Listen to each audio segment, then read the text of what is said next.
comme je l'ai intitulé aujourd'hui, nous allons parler de la porosité des cheveux.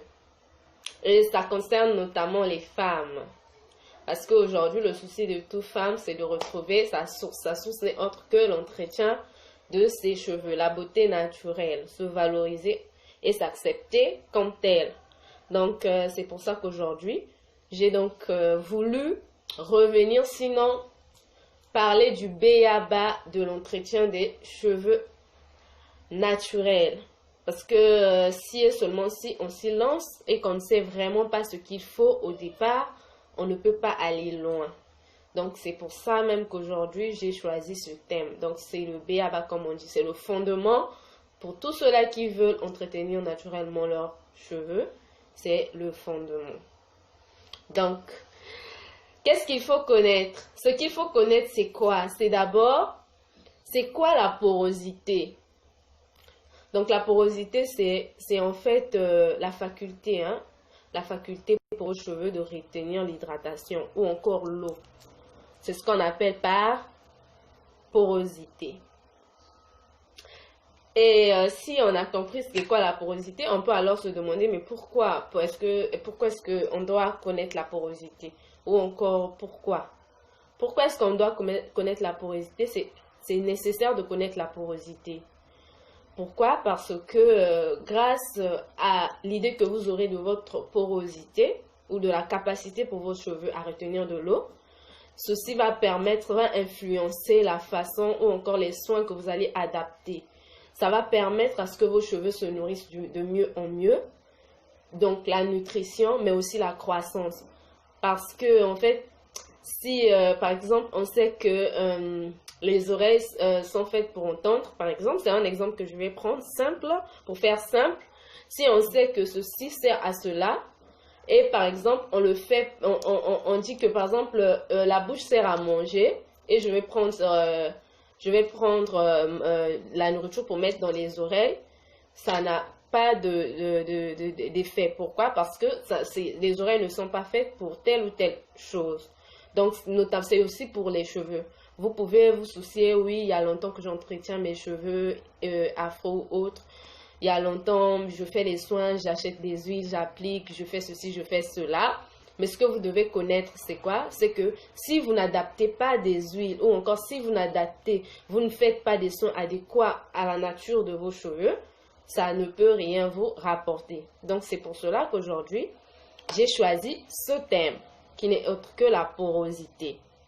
Donc, comme je disais, pourquoi alors connaître la porosité? Donc, finalement, c'est pour savoir quel type de soins adapter. Ok, c'est pour savoir quel type de soins adapter à vos cheveux. Et ce qu'il faut connaître,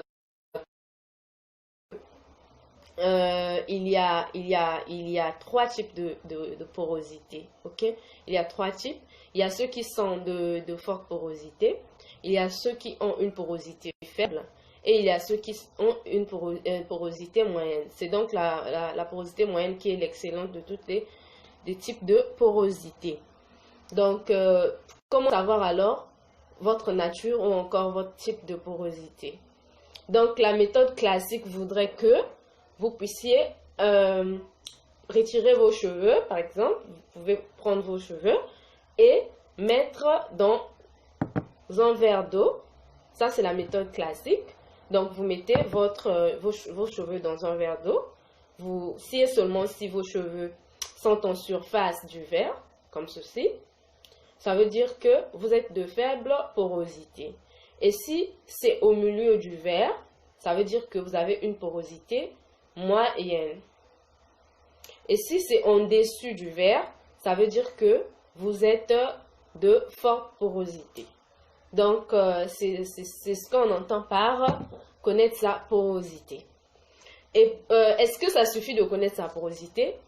Mais c'est bien non. Pourquoi? Parce qu'en fait, ça ne suffit pas de savoir que je suis de forte porosité, je suis de moyenne porosité ou je suis de faible porosité. Ça ne suffit pas. Pourquoi on doit connaître? Comme je l'ai dit en amont, c'est pour savoir quel type de soins adapter.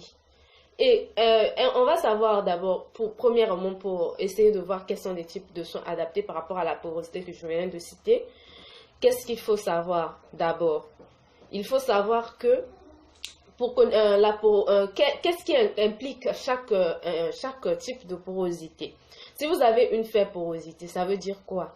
Ça veut dire que lorsque vous faites des soins dans vos cheveux ou encore lorsque vous faites vos bains d'huile, vos masques et autres, ça veut dire que c'est vraiment pas assez possible que les soins que vous faites puissent pénétrer à l'intérieur de la racine de vos cheveux. Donc, c'est comme si vous faites des soins, mais ça se stagne à un niveau où ça ne peut vraiment pas pénétrer. Donc, qu'est-ce qu'il faut faire à cet effet? Il faut savoir qu'est-ce qu'il faut faire. Il faut savoir quel type de soins, étant donné que vous connaissez votre porosité, il faut savoir quel type de soins faut-il appliquer. Donc, lorsqu'on est de faible porosité, il faut savoir que vos écailles sont assez resserrées de sorte que tout ce que vous allez faire, les huiles, les masques, tout ce que vous faites de vos cheveux, ça peut ou ne pas apporter de fruits. Ou bien si par exemple ça pouvait apporter des fruits à court terme, ça va tirer en longueur. Pourquoi? Parce que enfin ça se stagne à un niveau où ça ne peut vraiment pas, les racines de vos cheveux ne peuvent pas profiter de tout ce que vous mettez sur vous. Donc c'est un peu ça. Et lorsqu'on est de forte porosité, qu'est-ce que ça incombe? Ça implique quoi? Ça veut dire que lorsque vous avez votre chevelure a la facilité d'absorber de l'eau ou des produits que vous mettez. Mais c'est vraiment pas quelque chose de bon. Ça veut pas seulement parce que ça absorbe beaucoup, mais ça relâche également beaucoup. Donc ça veut dire qu'à un moment donné, tout ce que vous avez mis sur vous finira par partir. Donc, ce qui veut dire que si vous avez mis votre masque, à un moment donné, facilement ça s'incorpore ou encore ça se met dans vous et après quelques temps, ça va ressortir. Donc, finalement, c'est comme si vous n'avez rien fait de vos soins. Et lorsque vous avez une porosité moyenne, vous êtes donc au milieu, s'il faut le dire clairement, vous êtes au milieu. Ça veut dire que tout ce que vous allez faire, ça va pas sortir aussi vite, ça va pas également se stagner, mais en tout cas c'est moyen comme le terme l'indique, pardon, c'est assez meilleur. Donc si on a compris ce que ça incombe à des différents types de trucs de porosité, on peut maintenant voir quels sont les soins que l'on peut adapter afin de passer soit d'une porosité forte à une porosité moyenne ou d'une porosité faible à une porosité moyenne. Donc, c'est cette routine-là, en fait, qui va vous permettre de stabiliser votre type de porosité afin que vos cheveux puissent profiter de tous les soins que vous faites ou encore de tout ce que vous faites. Et donc, j'aimerais alors reprendre à la question, finalement, si on est de faible porosité, quel type de soins faut-il faire? Si on est de faible également, quel type de soins est-il adapté pour nous? Donc, j'ai choisi d'astuces assez, on va dire c'est le B.A.V.A. comme je venais de le dire tout à l'heure. J'ai choisi des astuces qui sont on va dire, impératives pour les deux types de porosité. Donc, si vous êtes de faible porosité, il est pour vous indispensable de choisir des huiles qui hydratent efficacement vos cheveux. Il est indispensable, je le dis, indispensable mais indispensable. Donc, en premier lieu, vous devez utiliser parmi ces huiles, en tout cas, peu importe ce que vous pouvez utiliser, vous devez utiliser, comment dirais-je, vous pouvez impérativement associer ces huiles à votre entretien. Donc ici, j'ai de l'huile de coco pure. C'est de l'huile de coco pure que j'ai. Donc si vous êtes de faible porosité, il vous est indispensable de l'utiliser. Et après, il y a également de l'huile d'avocat. Si vous êtes de faible porosité, soit c'est l'huile d'avocat, soit c'est l'huile de coco que je venais de vous montrer tout à l'heure. Il y a également de l'huile d'olive. C'est vraiment, pour ceux qui connaissent, ça c'est de l'huile d'olive pure déjà. Donc je le rappelle que tous ces produits sont vendus chez moi, si vous voulez en avoir bien sûr. Donc si vous êtes de faible porosité, l'huile d'avocat, l'huile de coco, l'huile d'olive, c'est indispensable pour vous. Vous devez forcément en avoir parmi ce que vous mettez au quotidien. Et si vous êtes de faire porosité toujours, qu'est-ce qu'il faut savoir surtout? C'est que lorsque vous faites vos masques, privilégiez les masques hydratants. C'est-à-dire que les masques qui feront de incorporent de plus, que vos cheveux gardent plus de l'eau.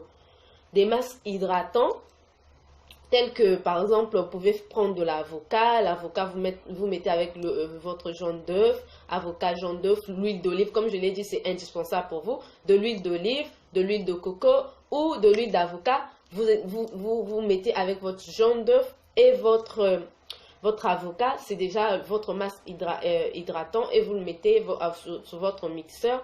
Vous essayez de faire votre bain-marie parce que c'est important pour les huiles. D'aucuns se disent que non, ça ne marche pas, mais ils ignorent ce qui est essentiel. C'est que les huiles, ça s'utilise en bain-marie. Vous faites votre bain-marie et vous faites votre soin hydratant. Donc, dans votre soin hydratant, ce sont ces huiles-là que vous devez utiliser lorsque vous êtes de faible porosité. Et donc, lorsque vous avez fini de le faire, ça ne s'arrête pas là lorsque vous êtes de forte porosité. Vous devez utiliser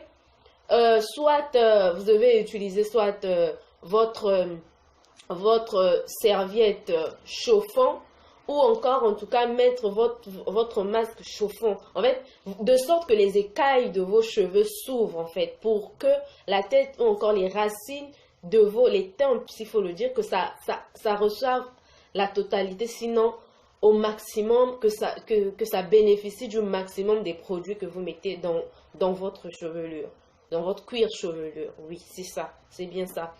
Donc, lorsque vous le faites, alors là, vous êtes vraiment rassuré que vous avez réussi votre soin. Voilà. Donc, pour ceux qui sont de faible porosité, c'est ce que vous devez faire. Et si vous êtes de forte porosité, il y a également des huiles qui sont essentielles pour vous. Vous devez privilégier des huiles grasses, comme on le dit. Des huiles grasses, telles que l'huile de ricin, par exemple. Vous devez en privilégier. De l'huile de ricin, de l'huile de fenugrec. Vous avez d'autres huiles aussi, comme de l'huile de carapate, etc. Ce sont des huiles que vous devez privilégier. C'est vrai qu'à côté de ces huiles, vous pouvez prendre de l'huile d'amande douce ou encore de l'huile de jojoba, de sésame pour la brillance et autres. Mais ça doit être la base de tout, en fait. Et pour ceux toujours qui sont de forte porosité, privilégiez les beurres. Donc, les huiles que je venais de citer avec les beurres, tels que le beurre de karité, beurre de mangue. Vous pouvez prendre vos mangues, pour ceux qui sont là où c'est assez accessible. Vous prenez vos mangues, vous faites votre beurre, c'est-à-dire que purée en quelque sorte de mangue. Vous faites, en tout cas, ça sera assez performant pour vous. Donc, c'est ce que j'ai dit. Je tenais vraiment à partager avec vous ce soir concernant les soins qu'il vous faut. Concernant les soins qu'il vous faut, en tout cas, c'est ce que je tenais à partager. Donc, comme j'avais dit, pardonnez-moi, j'avais omis de vous dire qu'il y avait une méthode classique et il y avait une méthode aussi, on va dire, une méthode assez moderne de connaître la porosité. C'était de prendre de l'eau, d'aller par exemple sous une douche, de mettre de l'eau sur la tête, vous laissez de l'eau, lorsque par exemple à 1 ou 2 minutes, vos cheveux ont la facilité d'absorber de l'eau, il faut vous dire que vous êtes de faible porosité. Et si après 5 minutes ça absorbe, il faut vous dire que vous êtes de forte porosité. Et si ça après au bout de quelques minutes, ça absorbe, il faut vous dire que vous êtes de forte porosité moyenne. Et vous essayez alors d'adapter parmi tout ce que je venais de vous dire, des astuces qui sont en fait le b.a.-ba de vos soins. Donc, c'était un plaisir pour moi de partager ces petites astuces avec vous. Et j'espère que ça sera bénéfique pour tous ceux-là qui ont opté d'être nappy ou encore de garder leurs cheveux naturels. J'espère avoir de bons retours et j'espère également que pour ceux-là qui ne connaissaient vraiment pas ce conseil, vous en ferez bon usage afin que l'on sente la croissance et que vos cheveux bénéficient et aient une nutrition assez bonne. Donc, je tenais vraiment à remercier tous ceux-là qui ont été présents à ce direct et remercier comme toujours tous ceux-là qui participent à la promotion de cette page. Tous ceux-là qui sont toujours là, qui partagent, qui likent, qui divulguent, qui font de sorte que cette page aille de l'avant. Je vous fais des gros bisous et je vous dis à bientôt. Bye!